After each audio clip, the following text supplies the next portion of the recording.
नमस्कार, मी स्नेहल चौधरी. आपण पाहत आहात LS मराठी. पाहूयात काही महत्त्वाच्या घडामोडी.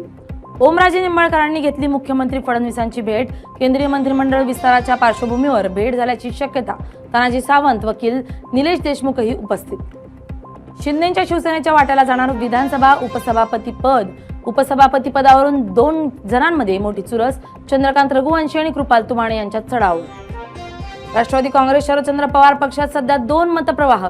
पक्षातील एका गटाकडून सध्याची पक्षाची परिस्थिती पाहता काँग्रेसमध्ये विलीन व्हावं अशी भूमिका, तर पक्षातील दुसऱ्या गटाची NDA सोबत जाण्याची भूमिका.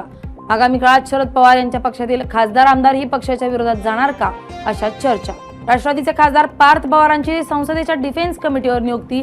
राधामोहन सिंग चेअरमन, तर राहुल गांधी, महुआ मोइत्रा, सुधांशु त्रिवेदी आहेत सदस्य. सियाचा भाऊ साहिल गोयलला वकील आशुतोष श्रीवास्तव यांची थेट 10 कोटी रुपयांच्या नुकसान भरपाईची कायदेशीर नोटीस. सियानं माझे वकील आशुतोष श्रीवास्तव नसून विपुल दुशिंग आहे असं सांगितल्यानं वाद चिघळला. HSRP साठी आज अखेरचा दिवस. वाशिममध्ये 61,000हून अधिक वाहनधारकांकडून अद्याप नोंदणीच नाही. उद्यापासून HSRP नसलेल्यांना आणि अपॉइंटमेंटही न घेतलेल्या वाहनांवर दंडात्मक कारवाई करण्यात येणार. नाशिकमध्ये टोळक्याकडून तरुणावर जीवघेणा हल्ला. हप्ता न दिल्याचा गंभीर आरोप. CCTV तपास सुरू.